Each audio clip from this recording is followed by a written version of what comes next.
Good evening. Welcome, a really warm welcome for whomever is joining us live or whoever is listening to this later. It's just a wonderful thing to practice together. For me it is. I think it is for all of us actually. It's really something, I don't know, to have some appreciation for maybe, or something like this. I know I do. So, a warm welcome.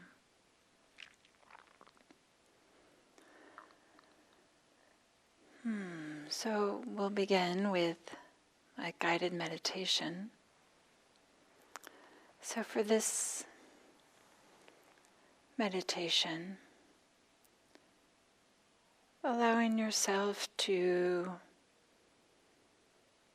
take an alert, upright posture, a posture that has both maybe some dignity, some uprightness, as well as ease, finding the balance.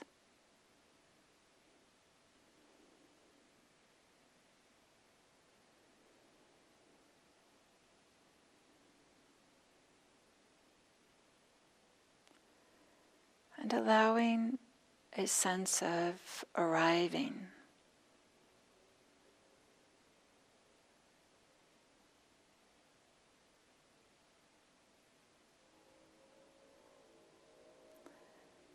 The sense of finally perhaps settling down, coming to a meditation.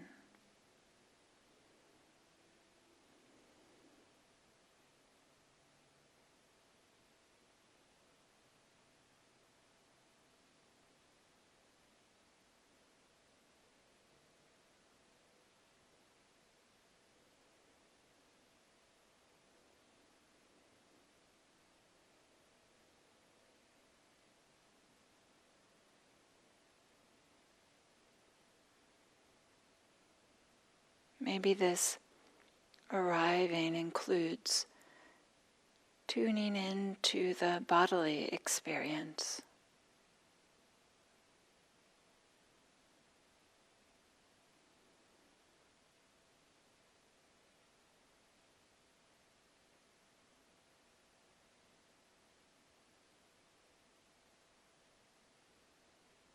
Maybe in a global way, just in general, how the body is.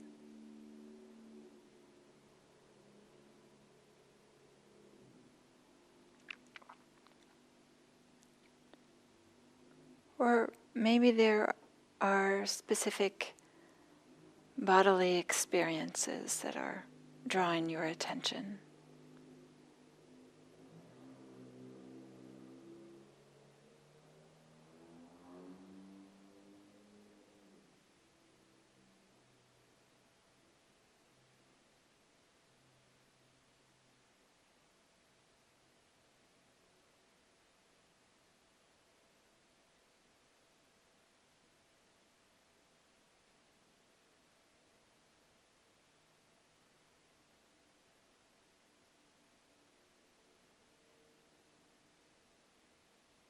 Can we also notice maybe the inner experience, the mental experience, maybe the emotional, in some general way?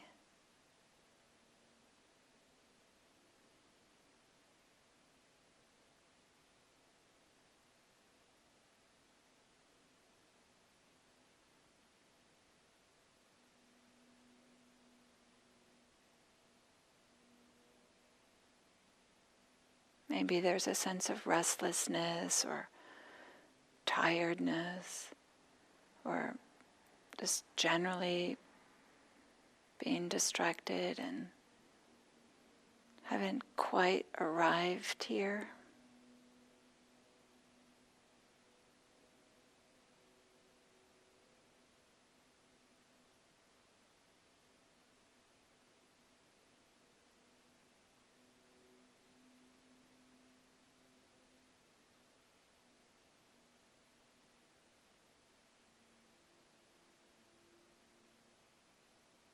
Or we can notice maybe more specifically the types of thoughts we're having, planning or remembering, fantasizing, reminiscing. Not so much the content, but the type.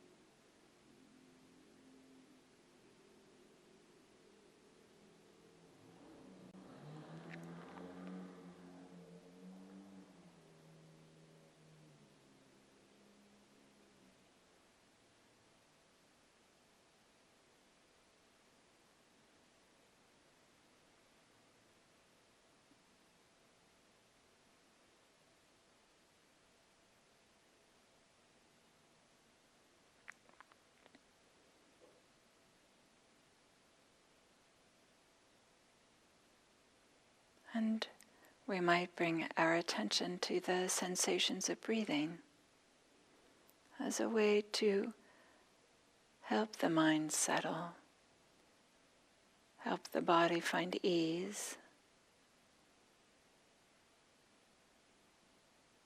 Just noticing the movement of the abdomen or the movement of the chest, or the movement of the air going in and out of the nose.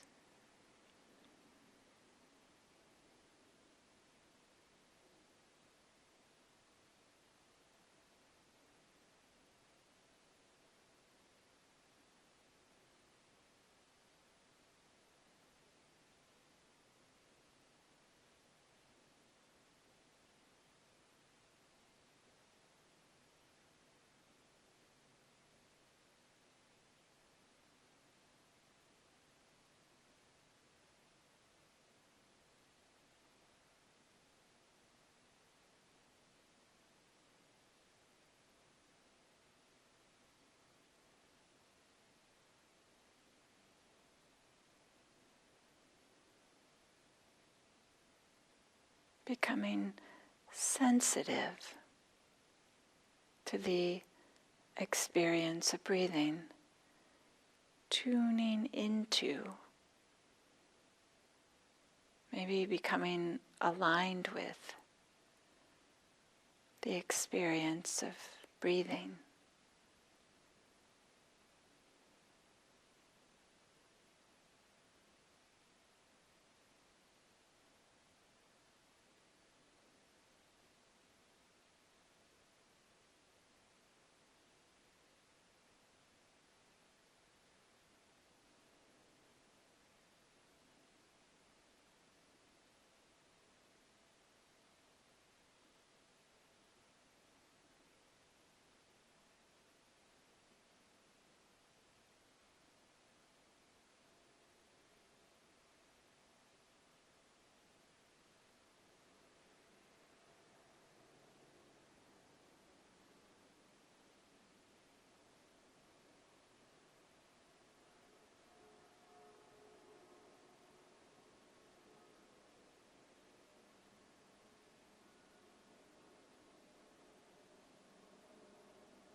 Becoming sensitive to the in-breaths,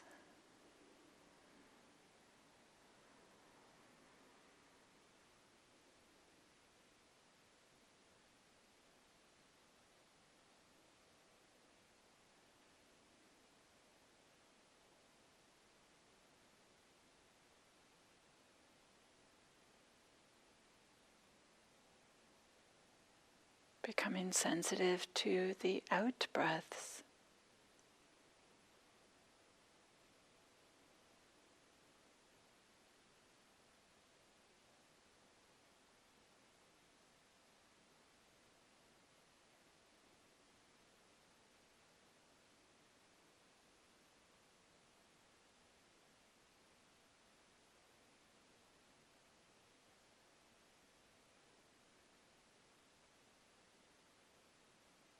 And becoming sensitive to the transitions between the in and out breaths, the inhales and exhales.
And noticing how that feels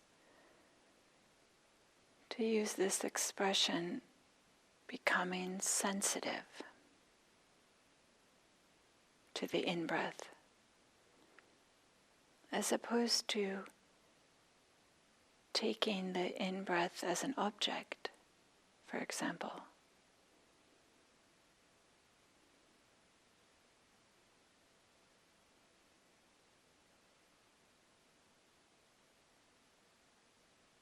Does that expression, becoming sensitive to your experience, does that affect the manner in which you are aware of your experience?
Just becoming sensitive to our experience.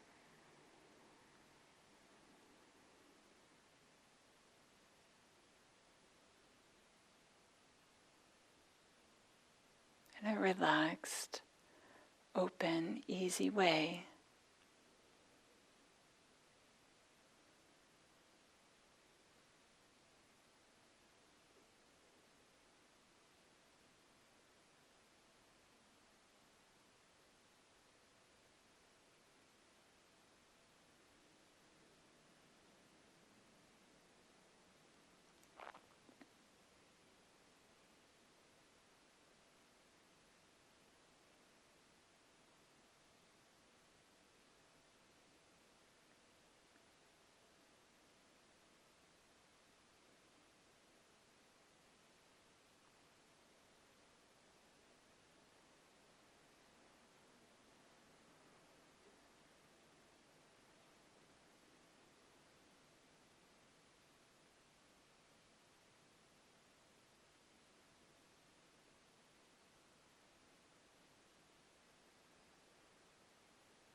becoming sensitive to our own experience can also help us become sensitive to the experience of others around us.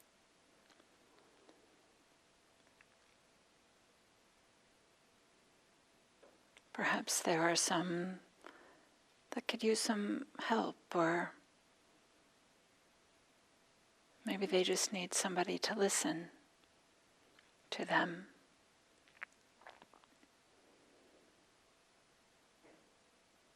So becoming sensitive is a way that can support our meditation practice, but also can help our communities and those we are in contact with or interact with.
Good evening, or good morning, good afternoon, or good day, whatever time of day it happens to be when you're listening to this.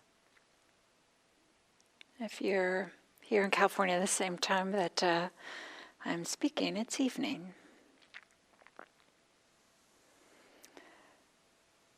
I wanted to talk a little bit about how some of the perspectives that we take influence our experience, the perspectives that we have in our minds that, sometimes we're not even aware of them, but they influence our experiences directly and indirectly.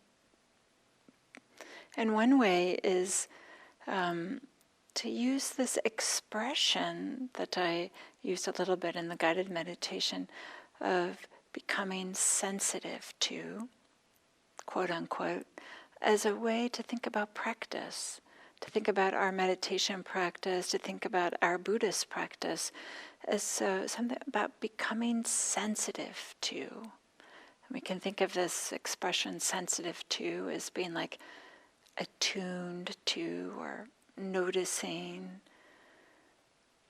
Maybe like when you hear a song in the distance, or maybe in the middle of a restaurant or coffee shop that's loud, and you hear a song and you want to is that song that I think it is? And you kind of tune into it, kind of tune the ear for it. Maybe something like that is kind of becoming sensitive to, is tuning into or inclining the mind. So it's not so much about being more susceptible to becoming upset or thrown off balance. Sometimes we have that expression, you're too sensitive.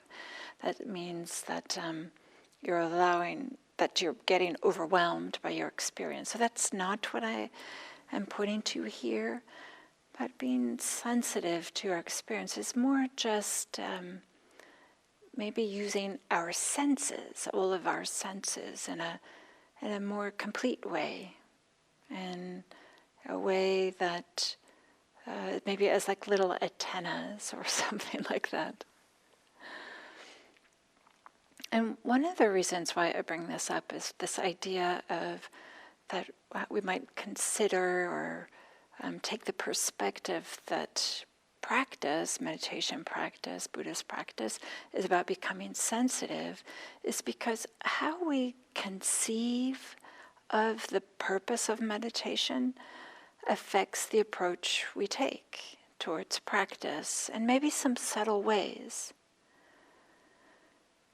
So that is, for example, if we consider or we have this idea that the goal of meditation practice is to see clearly,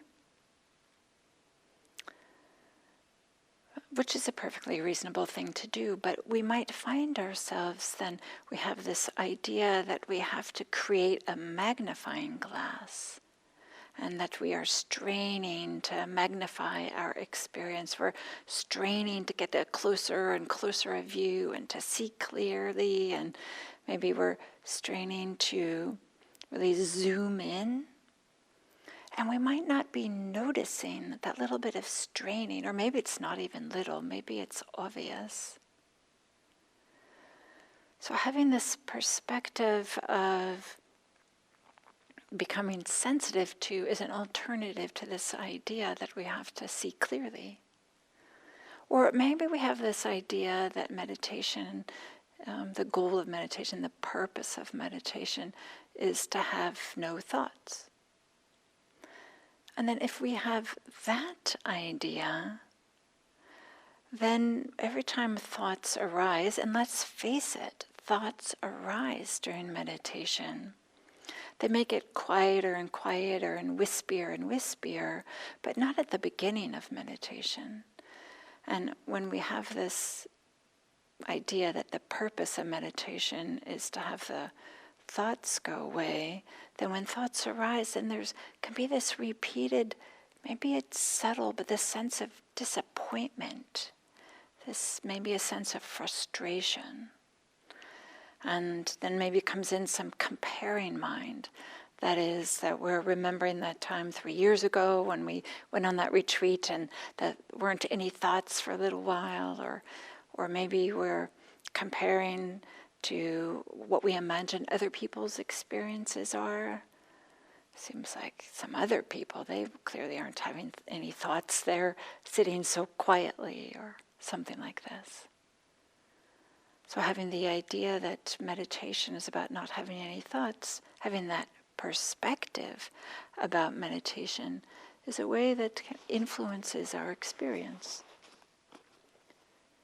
In the same way, if we have the idea that meditating is all about getting blissed out, that is, having pleasant experience after pleasant experience, and of course, the more pleasant, the better,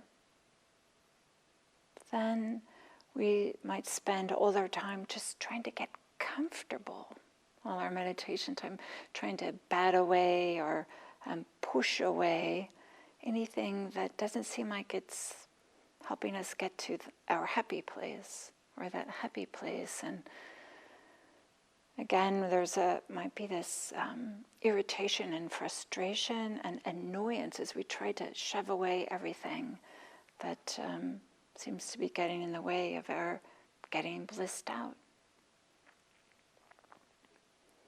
But if we think of practice as a way of becoming sensitive to our experience, then, at least for me, and perhaps it does for you as well, I hope it does, has this more of a connotation of openness and softness, more of a attitude of allowing, and it allows no matter what is arising to arise.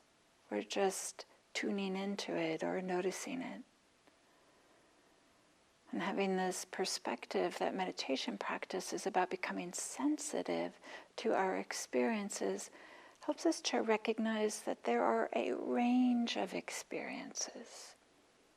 Of course there is, that humans have when we're meditating, when we're not meditating.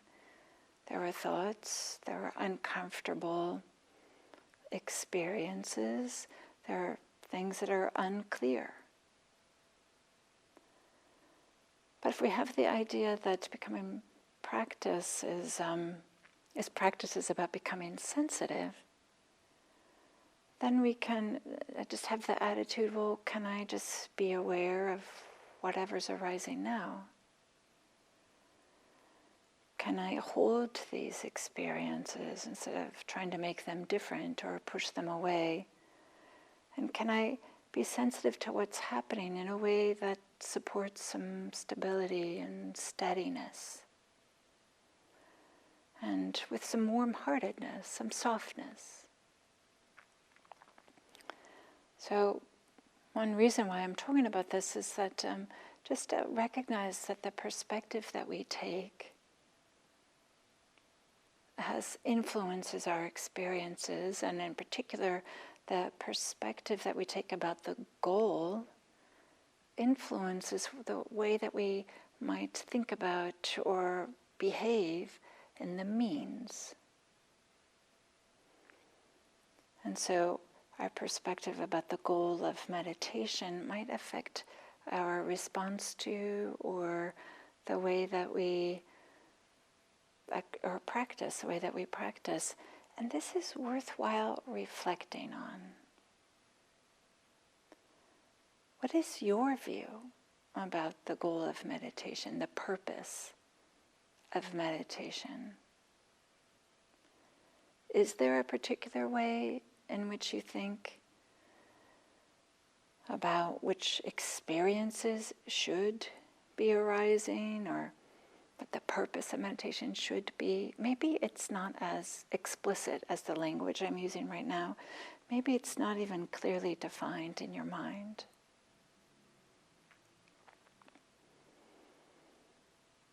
But maybe there's a view in which that shows up in the way that we interact with our experiences or meet our experiences while we meditate. And maybe this way is helpful or not so helpful. And such a big part of meditation practice is, in fact, learning to be flexible, learning to be malleable, and to have some plasticity in the way that we approach our experience. And to include that maybe it's appropriate sometimes simply for us to be sensitive to our experience. That is, we can be sensitive to our bodily experience, either the global bodily experience, for example, like feeling the posture, or to sit and know you're sitting in some global way, some general way, being sensitive to whether your posture kind of has the balance between being alert and being at ease. Or we can be sensitive to more particular bodily experiences, that pain in the knee, the furrowing of the brow, the leaning forward, or whatever it might be. But this way, this idea of becoming sensitive to is a way in which we can avoid having a sense of inertia. And what I mean by that is there can be, especially if we've been practicing for a while, there can be a way in which, like, okay, I know how to sit, I always sit this way, and we're like no longer really paying attention to it. It's familiar, and in some way we're kind of in a rut. I sit this way with my hands this way, but there isn't any longer a being in tune with or sensitive to what's actually happening, what's the bodily experience. So this idea of being sensitive to is a way in which there's like a little bit of movement in a flowing, relaxed way that's inclining the mind towards the experience that's supportive. So not so much like this deep probing, I have to figure this out, but more in a way in which brings this sense of aliveness, or brings a sense of awareness that brings along with it a sense of vitality or energy in some kind of way. So of course, we can also be sensitive to our emotions. And we can tune into, okay, if this is a difficult emotion, one that we might feel overwhelmed by, then often the first choice can be to simplify. Simplify the emotion. And in this way, kind of letting them quiet. And so one of the easiest ways to simplify an emotion is to become sensitive to bodily experiences that are associated with an emotion. For example, like tuning into the lump in the throat or the knot in the belly or maybe the feeling behind the eyes. And then when we do this, when we simplify our emotions in this way by becoming sensitive to the bodily experience, we do this with warmth and with care, not in a way that's harsh or dismissive of our emotions, and we're not pushing them away, we're not shutting them down. We're just in some kind of way saying, I'm not going to go there right now. And to be sure, simplifying our emotions by tuning into the bodily experience isn't what we should do for all of our emotional experiences, both on and off the cushion. It's not appropriate for our whole path of practice. It's not appropriate all the time. Sometimes it's appropriate to be sensitive for the fullness of the emotional experience and to attend to it, to notice it, to be with it with warmth and care and compassion. But I think all of us know it's easier to do that when we have a certain amount of stability and we feel like we have the capacity to do that. So the approach, whether we are simplifying our emotions by tuning into the bodily experience or being present for the whole shebang of our emotions, which approach we choose is, we learn. And it's for each experience, we learn by exploring, by having a sense of curiosity, by playing. And so much a big part of meditation practice is being able to pick up tools, such as this idea of simplifying emotions and being sensitive to the bodily experience during emotion. So having this flexibility to pick up tools and to use them, but also to put tools down and to notice when they aren't helpful. Maybe some things are helpful on the cushion but not off the cushion, or the other way around.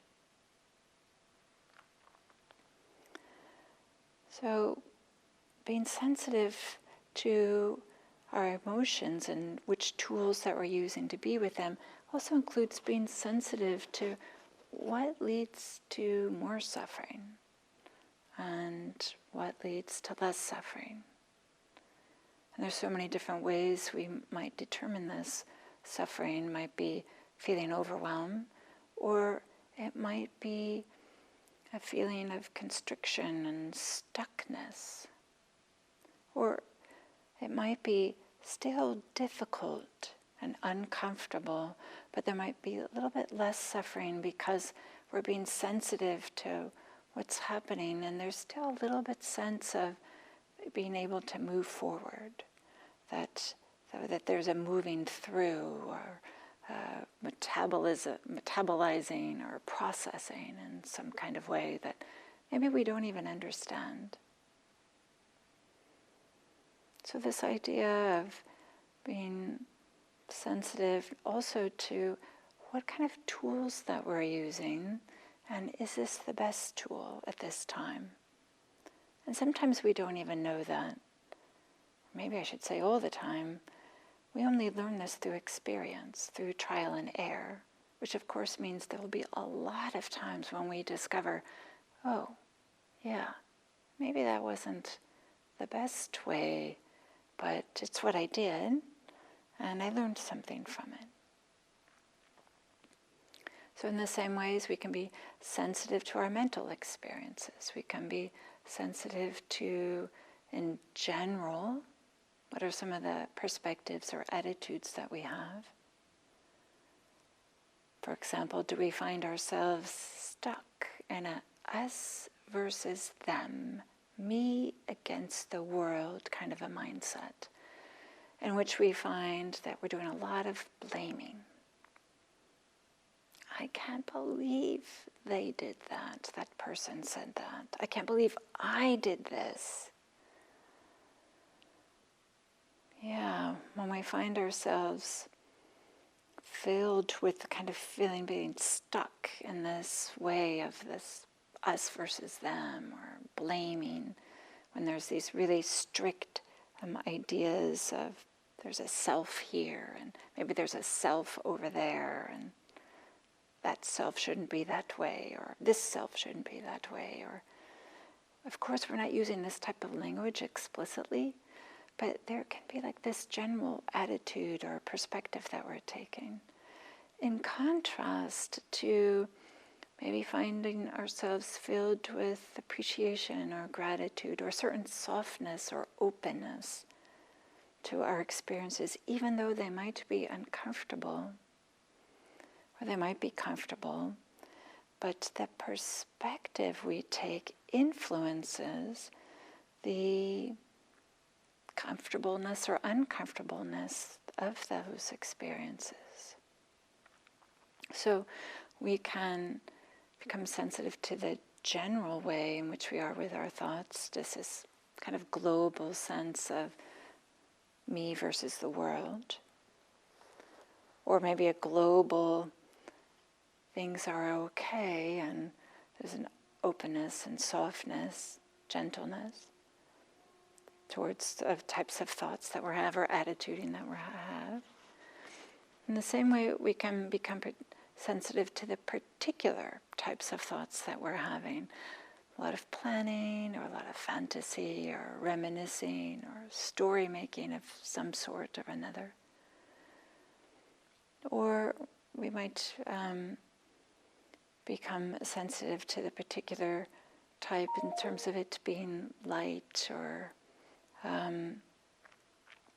wispy, or in some ways being not so solid, that they're like coming and going. And so we can also become sensitive to the felt experience of the mental experience. That is it tight or constricted, or is it flowing and spacious? Maybe the thoughts are rapid or languid. And if we find that the thoughts are persistent, then we can become sensitive maybe to if there's an emotion underlying them. And then if we discover that there's a difficult emotion, then we can do just like we did with difficult emotions, becoming sensitive to a bodily experience, simplifying the difficult emotion and tuning into a bodily experience that's associated with it. We can also become sensitive to the amount of effort we are applying during the meditation. I mean, even part of the reason why I'm saying this word sensitive to is to just get a sense of the feeling of the type of effort that is needed for it to becoming sensitive is more of a type of an opening or allowing movement, as opposed to this idea of getting concentrated or getting focused, which implies more of a kind of like a bearing down type of effort, closing, and I'm finding myself like hunching my shoulders and making a fist, that kind of effort, or more of a relaxed, open effort.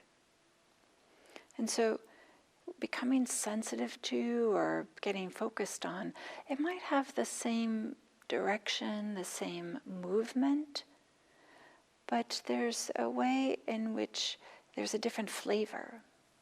Maybe a little more closed versus open. But the art of practice is to notice some of the ways in which we are over-efforting, striving, straining, and some ways which we're under-efforting, that is being cavalier or too relaxed. So one more thing we can become sensitive to as part of our practice is the amount of efforting. Then I'd like to introduce something else, is that we can intentionally incline the mind to become sensitive to beauty.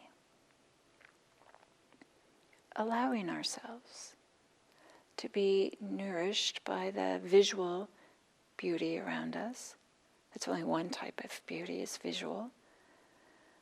Chances are that you're sitting in a room right now, and perhaps there are things hanging on the wall that were put there because maybe they're visually, aesthetically pleasing. Maybe they have sentimental value. Maybe there you have coffee table books, so to speak, books that are filled with beautiful pictures, or calendars that have beautiful pictures on them. So a way in which that we can become sensitive to the beauty, there's another way in which we can maybe soften and allow. When we kind of tune into beauty, there's a way in which there isn't usually a bearing down, but instead there's an openness to this. We can see this sometimes when we go outside. When we go for a walk, either just in our neighborhood, or maybe even driving in our neighborhood, or wherever we might be, we can tune in to become sensitive to the architecture, the colors, any nature, trees, plants. And this is a way that can really support us and help us find some stability. So then we might ask, well, if practice is about becoming sensitive to all these things, surely there's got to be more to it than that. And when we become sensitive to all these different experiences, all of our experiences, and tuning into the amount of effort we're applying and being nourished by the beauty that might be internal as well as the gratitude and compassion that we might find, then we begin to notice more. And one thing that we notice is how things are connected. That is, that the perspective we take influences our experiences. If we take this perspective of our meditation practice of being just sensitive to, we're more apt to be open. We're more apt to have a softness in our practice that allows our experiences to flow through and to arise and pass away, as opposed to our glomming onto them and getting stuck in them and feeling overwhelmed by them. We might notice that, of course, that when we're hungry and for something has just triggered that a memory about a fight that we had a number of years ago, or maybe even the other day. And then, of course, we're more apt to have anger in the present moment. Because we have this perspective, we've been stewing maybe in some anger, then we're more apt to become angry. Or if we've been practicing loving kindness or appreciating beauty or reflecting on appreciation, then maybe that same example, that same experience, we're less apt to become angry. I'm not telling you anything you don't already know. We all know this. That's why we have this expression of, well, maybe you should sleep on it. We say that because this recognition that, oh, you'll see things differently later. And when you see things differently, you'll have a different response to them.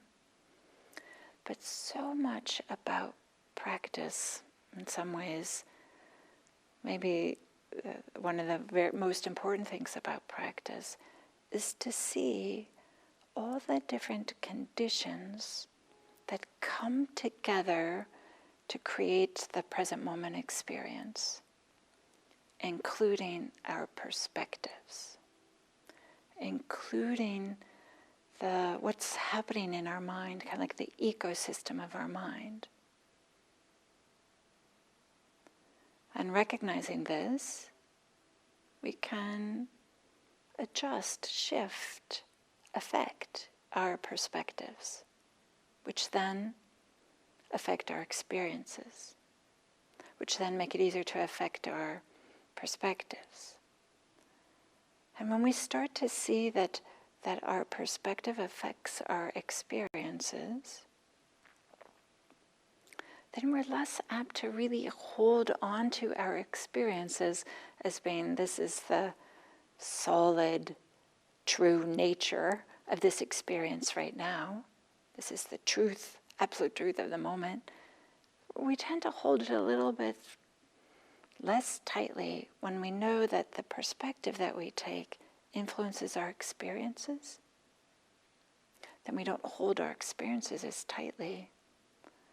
And with holding our experiences less tightly, it's easier to let go. Less tightly holding is less suffering, less dukkha. So this is the way to greater and greater freedom, all the way to complete freedom, is to notice the conditions that are coming together, that are helping to create our experience, and importantly, the perspective that we're bringing. And I'm offering this idea of becoming sensitive to is a perspective we can take that allows us to maybe tune into, but still with some softness and openness, that can support having our experiences have softness and openness. And maybe for them to have a little bit less of a solid, static experience that we can get ourselves stuck into, but instead can allow some letting go so that we can find some more freedom. So in this way, being sensitive to our experience, one way of understanding practice is how practice can lead to freedom, all the way to liberation. Thank you.